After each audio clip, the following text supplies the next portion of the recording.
What do you do when you've had a great day? Maybe some people would call it a mountaintop experience. You've been feeling wonderful. Life is going well. You're on top of the world.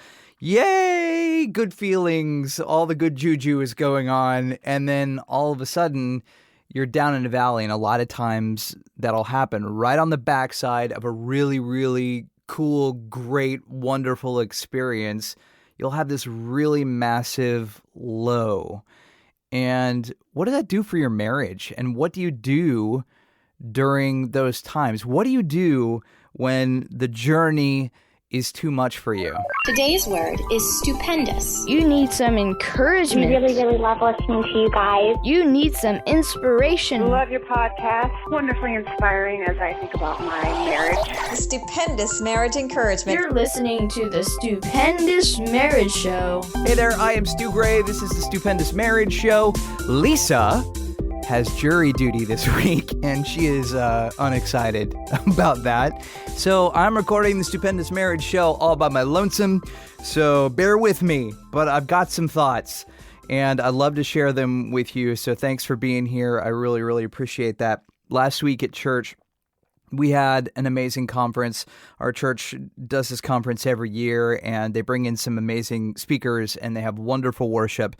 And it's just 3 or 4 days of just intense, awesome, just thoughts and presence of God and just loving on people and hanging out and good food and great music and just it's just like, whoa, it's awesome. And this happened last week, 3-4 days, Thursday, Friday, Saturday, Sunday.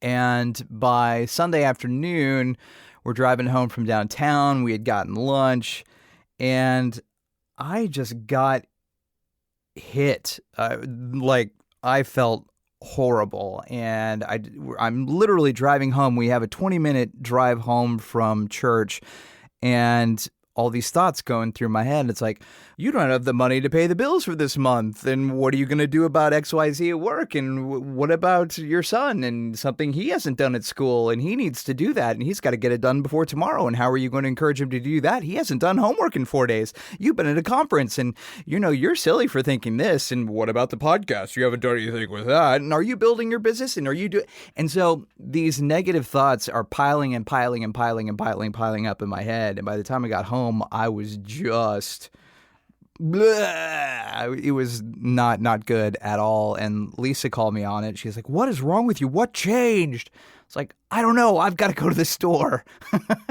That's all I could think of because I didn't want her trying to analyze me in that moment. And she's too good at that. So I wanted to be out of that environment. So I wanted to go walk around a little bit, be by myself. And, thankfully I have friends I can call. And I talked to a friend of mine. He's like, I told him everything that had happened about conference and church. And we had a good conversation about that. And I talked to him about, my son and the thing that was going on with his schoolwork and some funny stuff that happened in 8th grade, you know what I mean? So all of these thoughts were coming out, spilling out to my friend on the phone. And he's like, man, you were just hit with all sorts of things all at the same time. And it seems like you had a mountaintop experience and now you're down in the valley. And I thought about that for a second and I was like, oh my gosh, one of the teachers at conference talked about this very thing. And you may have heard of Pastor Banning Liebscher, but he talked about the story of Elijah and how Elijah is this great prophet in the Old Testament, and he does all these awesome things for God. And in 1 Kings 17, he's doing all this stuff, like he's calling down the fire of the Lord, and these other prophets who believe in other gods, they can't get anything to happen. And so Elijah builds this altar to God, and then they pour water all over it, and water, and then even with all the water on the altar, this fire comes down and wipes it out. He's also the prophet who said, hey, it's not going to rain for a while. So there was a drought in the land. And then all of a sudden he felt like God said it was going to rain and he had the faith for that. And you probably know these stories. So that happens in 1 Kings 17. In 1 Kings 18, the very next chapter, all this good stuff has gone on, right? And I just want to read this. This is crazy to me. Right after that, He fled for his life. In 1 Kings 19, it said, Elijah was afraid and ran for his life. That's verse 3.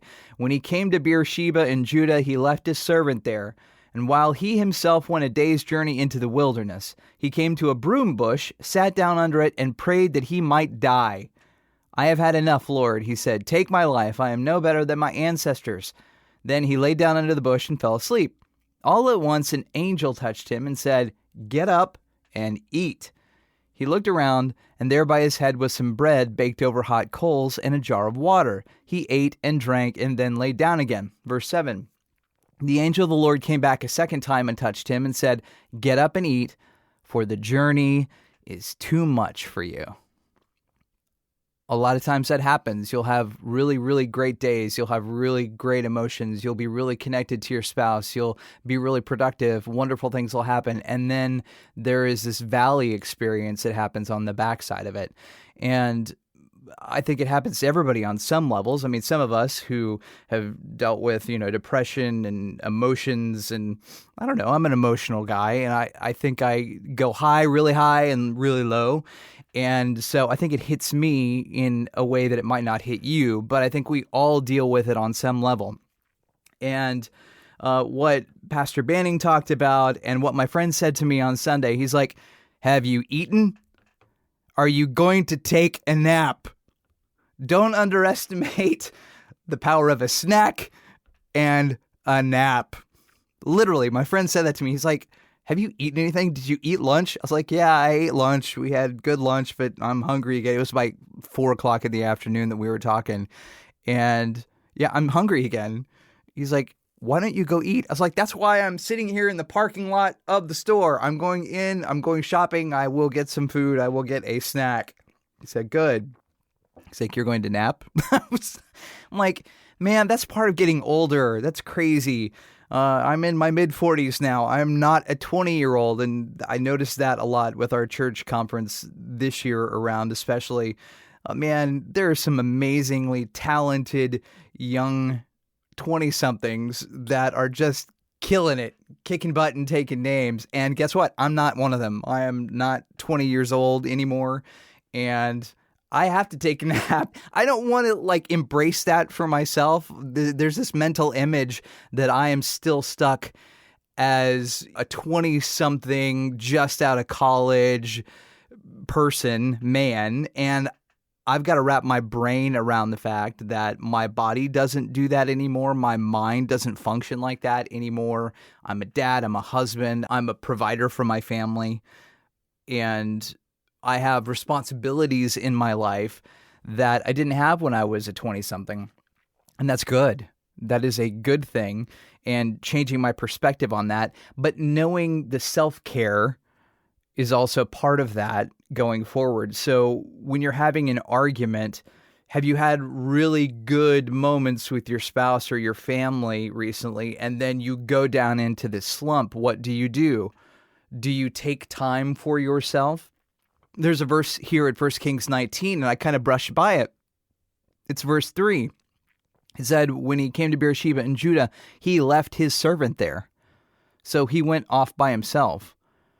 Now, that can be a good thing or a bad thing. So maybe you do need time by yourself, but you also need someone to kind of give you perspective. I needed my friend on the phone giving me better perspective, someone who'd been through what I was going through and could offer some insight into my situation. So maybe not leaving someone out of the conversation, but bringing someone else, not your spouse necessarily, right then in the difficult moment. But you do need to have that conversation with your spouse. I was able to talk with Lisa, and I told her everything that was going on with me. I was like, look, I called my buddy. We talked for 30 minutes. I was sitting in the parking lot. That's why it took me so long at the store.